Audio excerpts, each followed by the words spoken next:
I am the Tofu Golem. Please enjoy the video. In this video, I will explain how to join a Gartic Phone lobby. First, open your web browser and go to the Gartic Phone website. On the main page, you will see a Join button. Click this button to proceed. Next, you will need the unique lobby code from your friend or host. This code is essential for accessing their specific game. Once you click Join, a new field will appear asking for the lobby code. This code is usually a 6-character mix of letters and numbers. It's crucial to type it exactly as provided to avoid errors. After entering the code, simply click the Join button again. This action will connect you to your friend's private game room. Before the game starts, you'll be prompted to enter a nickname. Pick something fun and easy for your friends to recognize.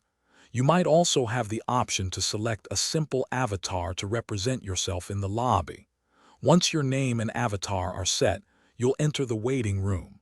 The game will begin when the host decides everyone is ready. When the host starts the game, you'll receive your first prompt, either to draw or to guess. Remember to follow the instructions carefully and have fun with the creative process. The game is all about those hilarious, unexpected outcomes. Also, staying hydrated is key, so check the description below for a link to the Owala water bottle and other great deals. It's a fantastic way to keep refreshed during long gaming sessions. Thanks for watching. Consider subscribing if we helped you today.